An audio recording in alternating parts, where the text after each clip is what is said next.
Dois acidentes graves envolvendo ônibus deixam 8 mortos em estradas de Minas Gerais. Na China, o flagrante da imprudência de 5 mulheres em uma scooter. A gente vai falar de cinema também. Daqui de Los Angeles, eu mostro entrevistas com o elenco e produtores da comédia Meu Ex é um Espião.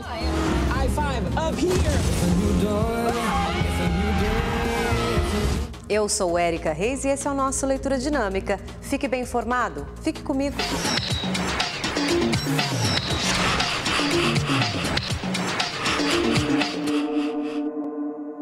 Olá, boa noite. A Procuradoria-Geral da República denunciou o presidente nacional do PTB, Roberto Jefferson, a deputada Cristiane Brasil e o ex-ministro Elton Iomura por organização criminosa. Eles e outras 23 pessoas são acusados de várias irregularidades no Ministério do Trabalho. O esquema deu origem à Operação Registro Espúrio, que foi deflagrada em maio pela Polícia Federal. Segundo a Procuradoria, servidores públicos, partidos e políticos recebiam vantagens indevidas em troca da concessão fraudulenta de registros sindicais. A Procuradora-Geral da República pediu que os funcionários públicos e políticos envolvidos sejam condenados à perda das funções e mandatos. Raquel Dodge quer também a abertura de novos inquéritos para que sejam apurados crimes de corrupção, tráfico de influência e lavagem de dinheiro. Entre os denunciados estão o ex-ministro do Trabalho, Elton Iomura, que deixou a pasta depois de ser alvo da segunda fase da Operação Registro Espúrio, o presidente nacional do PTB, Roberto Jefferson, a filha dele, Cristiane Brasil, e outros 4 deputados federais. São eles Jovair Arantes e Nelson Marqueselli, do PTB, Wilson Filho, do PT, e Paulo Pereira da Silva, o Paulinho da Força, do Solidariedade. Um homem morreu atingido por uma bala perdida em Triagem, na zona norte do Rio de Janeiro. O porteiro, Nelson Barros, saiu de casa para comprar pão quando foi baleado na cabeça. Segundo o comando da PM, criminosos atacaram agentes que realizavam uma operação no local. A família disse que houve confronto. Imagens de câmeras de segurança vão ajudar a esclarecer o crime. Também no Rio de Janeiro, um homem morreu durante um arrastão na noite de domingo em Duque de Caxias, na Baixada Fluminense. Wang Jinhung, de 63 anos, estava com a esposa no carro e levou um tiro na cabeça. O crime aconteceu a 100 metros da sede da Guarda Municipal, onde funciona a Secretaria de Segurança Pública. Acidentes com mortes em Minas Gerais, um deles na BR-381. Um ônibus que seguia para Belo Horizonte saiu da pista, tombou e bateu num carro na direção contrária. 4 pessoas morreram e 16 ficaram feridas. A perícia investiga se o coletivo perdeu o freio. Na BR-146, entre Cruzeiro de Fortaleza e Serra do Salitre, outro acidente envolvendo o ônibus. O veículo seguia para o Ceará. O motorista não conseguiu fazer uma curva e o coletivo voltou de ré e caiu numa ribanceira. 3 mulheres e um homem morreram. 40 pessoas ficaram feridas. Uma moto caiu numa cratera numa avenida movimentada de Olinda, na Grande Recife. O rompimento de uma tubulação abriu buraco no asfalto. A moto teve que ser içada com a ajuda de um guincho. A Companhia Pernambucana de Saneamento diz que o motociclista trafegava na faixa exclusiva de ônibus. Segundo testemunhas, ele sofreu apenas ferimentos leves. E olha só essa imagem aqui, gente. A água escorrendo do teto do Centro de Tratamento Intensivo do Hospital Federal do Andaraí, que fica na zona norte do Rio de Janeiro. Isso aí foi durante a chuva do último sábado. Os funcionários tentaram ali em vão conter o vazamento com um latão de plástico, mas foi bem difícil, né? A água caiu também das luminárias e do ar-condicionado bem pertinho dos leitos. Os funcionários tiveram que cobrir os equipamentos ali com lençóis, aventais, plástico, enfim. De acordo com a direção do hospital, não houve transtorno aos pacientes porque o problema teria sido resolvido rapidamente pela equipe de manutenção. Na Turquia, um acidente impressionante. Clientes almoçam no restaurante quando uma picape desgovernada invade o local. Veja que o casal no fundo está com um bebê num cadeirão que é atingido em cheio. Não há informações sobre o estado de saúde das vítimas. No Egito, a tentativa desse homem de cortar a palmeira usando equipamentos inapropriados terminou mal. Preso à árvore por uma corda em volta na cintura, ele perde o equilíbrio e fica pendurado pelo pescoço.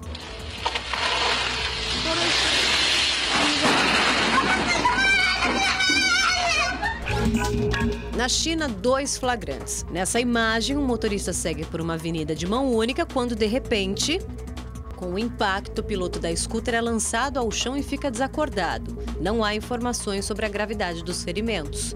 Neste outro vídeo, um exemplo de total irresponsabilidade. Câmeras de um motorista e das ruas da província de Guangxi flagraram 5 mulheres amontoadas numa scooter. Segundo testemunhas, além da superlotação, elas ultrapassaram diversos sinais vermelhos. Depois da divulgação dos vídeos, a condutora se apresentou à polícia e vai responder por severa violação das leis de trânsito.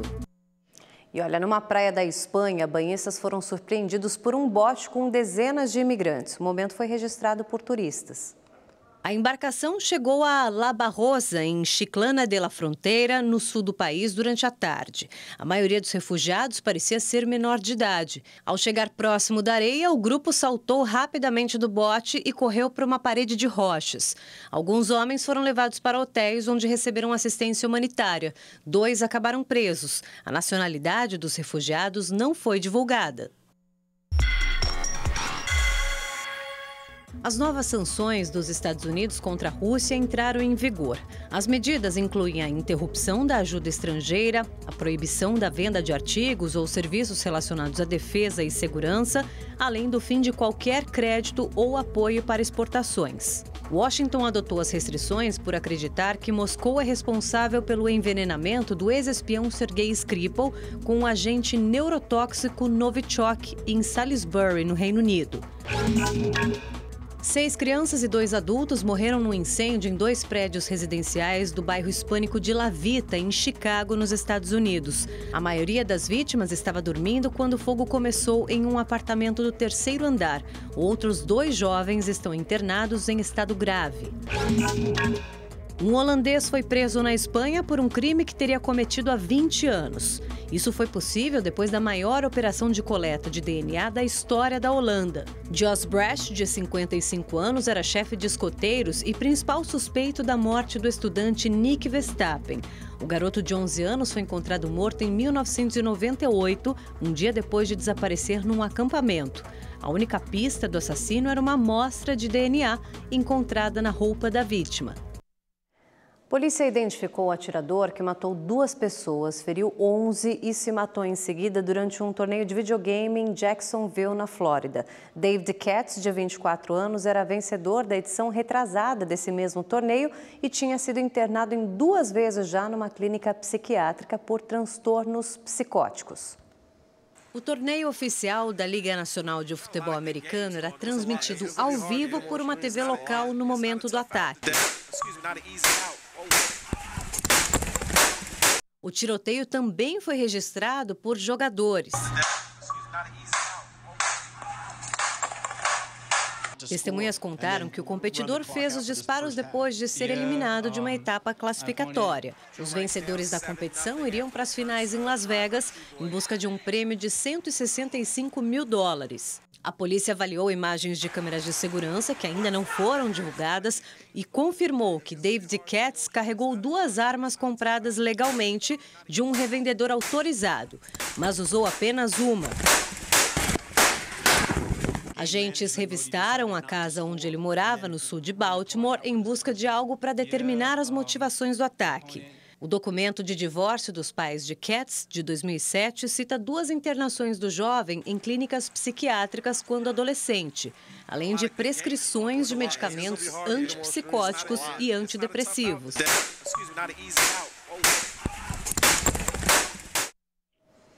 22 filmes brasileiros foram pré-selecionados para a primeira fase do Oscar 2019. Para concorrer à vaga, eles serão analisados pela Academia de Ciências e Artes Cinematográficas e somente um poderá ser indicado ao prêmio na categoria de melhor filme em língua estrangeiras. Então vamos lá, entre eles estão Ferrugem, de Ali Muritiba, Alguma Coisa Assim, de Esmir Filho e Mariana Bastos, O Animal Cordial, de Gabriela Amaral Almeida e Benzinho, que é esse aqui que a gente está vendo na tela, do Gustavo Pizzi. A cerimônia do Oscar é no dia 24 de fevereiro do ano que vem. Só os cílios, que tamanho, filminho. Meus cílios? E por falar em cinema, já está em cartaz o longa Meu Ex é um Espião. O nosso correspondente Fábio Borges entrevistou o elenco e os produtores desse filme também num evento em Los Angeles, na Califórnia. lançamento mundial da comédia Meu Ex é um Espião contou com a presença de convidados ilustres, como a estrela Sharon Stone.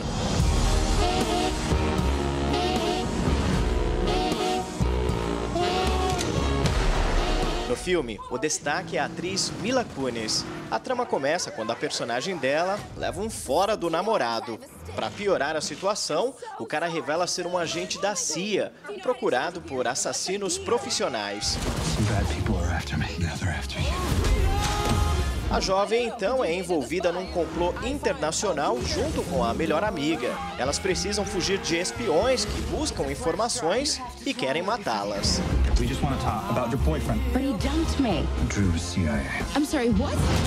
E como já deu para perceber, o filme Meu Ex é um Espião é uma comédia com bastante ação. E boa parte da aventura das personagens principais, interpretadas por Mila Kunis e Kate McKinnon, é ambientada na Europa. A dupla, pra lá de atrapalhada, enfrenta criminosos em cidades como Viena, Praga e Paris. Nós filmamos a maior parte do filme em Budapeste. Foi onde mais nos divertimos porque pudemos conhecer bem a cultura da Hungria. Eu fiz muitas loucuras em Budapeste. O elenco também é internacional. A vilã é interpretada pela ucraniana Ivana Sakhno. Ela dá vida a uma ginasta russa.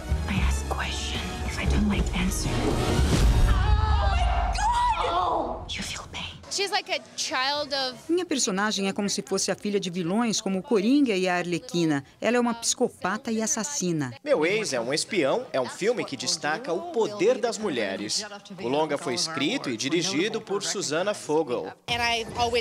Eu sempre gostei de filmes de ação, aventura e espionagem. Eu tentei combinar esses gêneros com uma história de amizade entre duas mulheres. Essa é uma fórmula que ainda está em falta no mercado. As cenas de ação foram produzidas por profissionais que coordenaram as filmagens de grandes produções sobre espiões, como James Bond e Jason Bourne.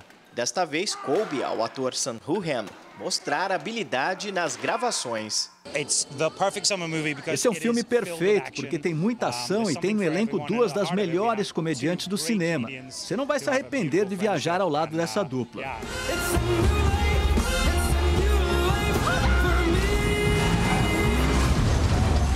Fábio Borges, de Los Angeles, para o Leitura Dinâmica.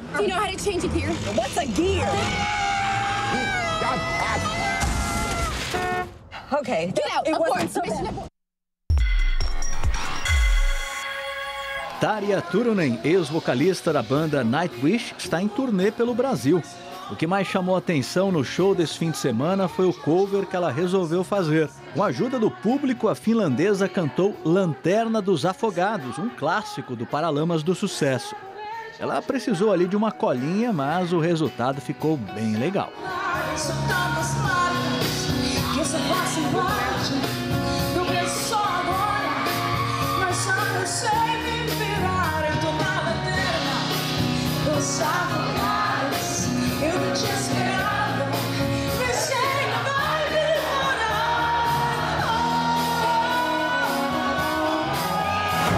No clipe de High Hopes de Panic! At the Disco, o vocalista Brandon Urie canta pelas ruas de Los Angeles, mas ninguém nota a presença dele. Tudo muda quando ele resolve desafiar a gravidade e andar na lateral de um arranha-céu.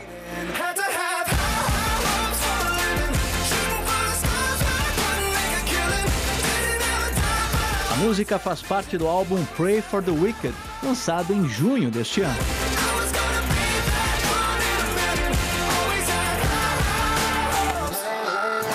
A rainha da sofrência, Marília Mendonça, liberou novidade.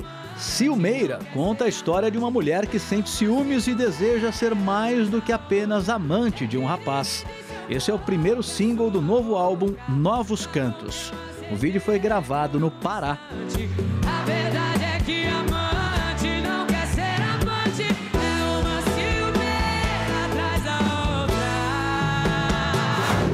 Marcelo D2 divulgou no Facebook um teaser do audiovisual intitulado Amar é para os Fortes.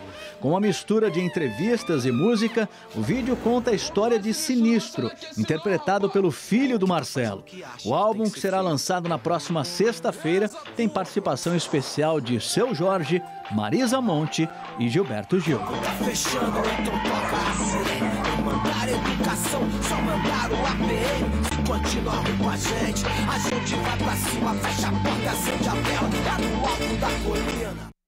Momento nostalgia, olha só essa. O ator Sylvester Stallone postou um vídeo treinando para o filme Rambo 5. Mesmo aos 72 anos, gente, o astro americano continua em ótima forma física. Olha a força do bicho. Fazer exercício com mais de 110 quilos aí não é para qualquer um não, viu? As filmagens do longa devem começar agora em setembro, mas ainda não tem uma data específica para a estreia.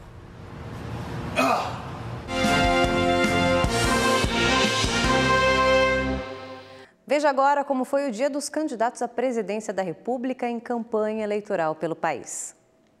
Jair Bolsonaro, do PSL, gravou o programa de televisão no Rio de Janeiro pela manhã. À tarde, fez campanha no Mercadão de Madureira, na zona norte do Rio.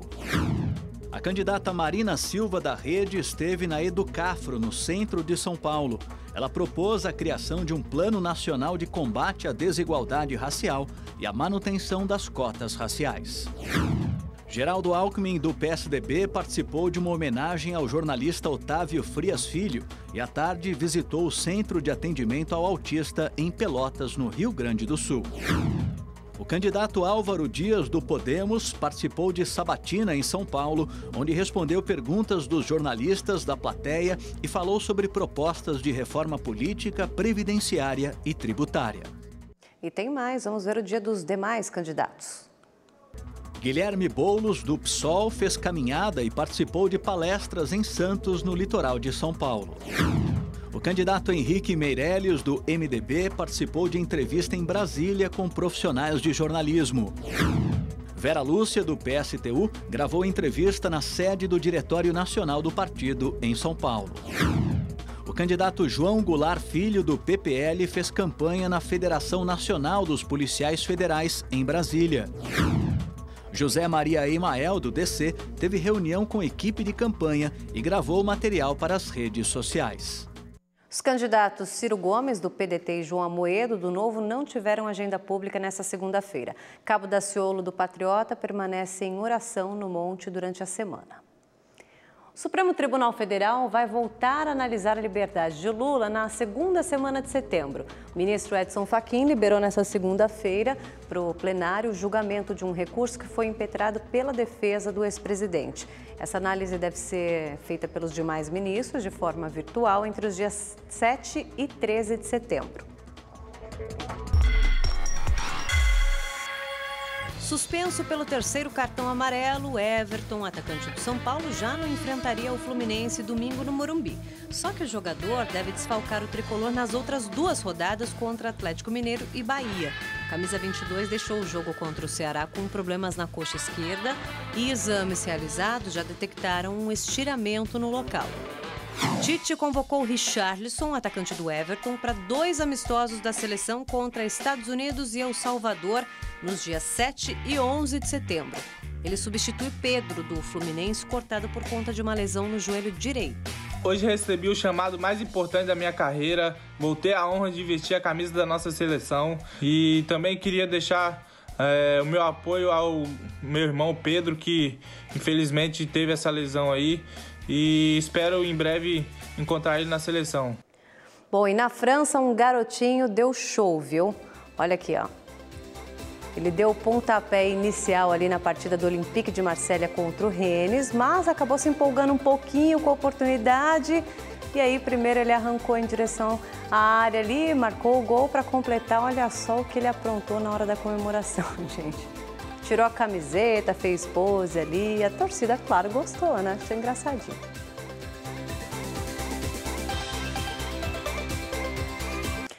Ladrões invadiram uma estação do metrô na zona sul de São Paulo na madrugada dessa segunda-feira para roubar cabos de cobre. Essa ação durou mais ou menos 2 horas. Os criminosos renderam cerca de 30 pessoas. Algumas ficaram imobilizadas e outras foram obrigadas a carregar 2 caminhões com material aí que foi avaliado já em R$300 mil. O vídeo mostra 3 criminosos vestidos com roupa refletiva. 2 pulam e abrem o portão para a entrada do terceiro suspeito. As imagens não mostram, mas em seguida 2 caminhões entraram e foram carregados com bobinas de cobre. Por fim, os criminosos fecham os portões e vão embora. Segundo a polícia, ninguém se feriu. Um caminhão já foi identificado. Os cabos seriam usados nas obras de uma estação que ainda não foi inaugurada. Os ladrões também levaram ferramentas, celulares e uniformes dos funcionários. Gente, na Áustria, um panda está fazendo maior sucesso porque ele tem um dom artístico. Olha aí, a fêmea Yang Yang aprendeu a pintar pequenos quadros. Olha que bonitinha. Todas as obras já estão à venda na internet por €490, cerca de R$2.300. O valor arrecadado será para a produção de um livro sobre os pandas do zoológico austríaco.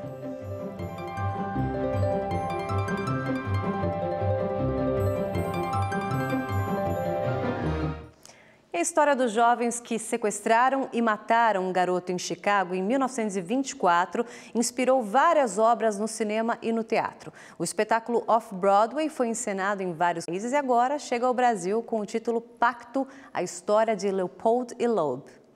Somos superiores, sim. O nosso pacto vai até morrer. Qualquer um diria que é um excelente roteiro de filme, só que a realidade é que virou ficção. O caso ficou mundialmente famoso. Nathan Leopold e Richard Loeb eram inseparáveis. De família rica, boa educação, estudantes de direito e... Os dois são psicopatas, né? E você sabe como eu fico com esses pequenos delitos, vida? Vida? Faz tanto tempo que você não me chama assim. Os amigos se divertiam com roubos, incêndios e queriam mais emoção, até atingirem o ápice, matar um garoto de 14 anos. Eu nunca acreditei que a gente pudesse ir tão longe como ele pensava. Richard morreu na prisão. Já Leopold, para escapar da pena de morte, após 30 anos preso, confessou o verdadeiro motivo do crime. Foi a revelação que chocou o mundo. A vítima não tinha importância nenhuma. O foco estava no ato. A dupla queria cometer um crime perfeito. Inspirados na filosofia de Nietzsche, eles queriam provar que eram verdadeiros super-homens e que estavam acima do bem e do mal. E você tá lendo? É Nietzsche. Mas já terminei. Agora o homem superior precisa dormir. Ótimo. O conceito do filósofo de que só alguns homens evoluem e se tornam superiores foi totalmente distorcido pela dupla.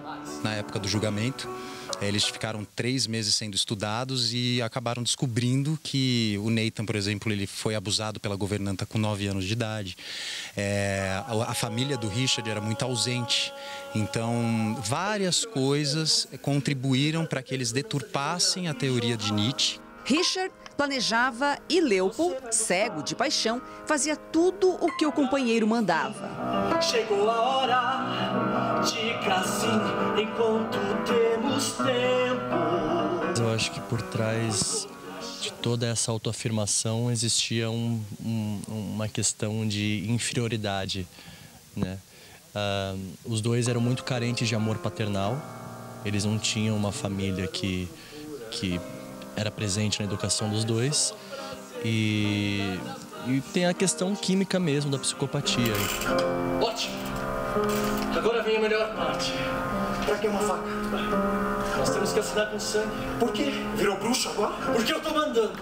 Entre música e falas, o tema sério e intenso é abordado de forma descontraída. Eu acho que a peça ela é um retrato muito interessante, uma espécie de raio-x de um instinto que a gente todos nós temos, né? Todos nós temos em algum ponto da nossa sombra e a gente, obviamente, aprende a lidar com isso, aprende a sublimar isso, aprende a canalizar isso para outros lugares. Mas eu acho que, no caso da história deles, era essa sombra exatamente, era nessa sombra que eles queriam mexer. E com algo a mais, o sangue já secou, não dá pra voltar. Temos que autenticar. Leitura dinâmica de volta para falar do New Order, que fez muito sucesso nos anos 80 aqui no Brasil. Então, olha só, ainda nesse ano serão 3 shows. Em São Paulo, no dia 28 de novembro, Uberlândia, em Minas Gerais, no dia 30 de novembro e depois em Curitiba, no dia 2 de dezembro. E os ingressos já estão à venda.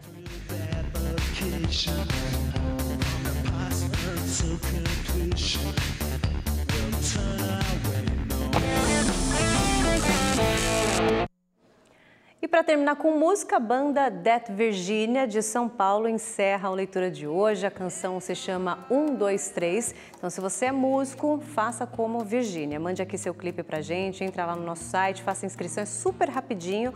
Uma boa noite para você, semaninha começando e a gente se encontra amanhã. Tchau! I try to listen closely to all the sounds I left behind. It has been years since I have felt the warmth of my own language serenading me to sleep. Ooh, those days I counted sheep. Ooh, those days like a harvester.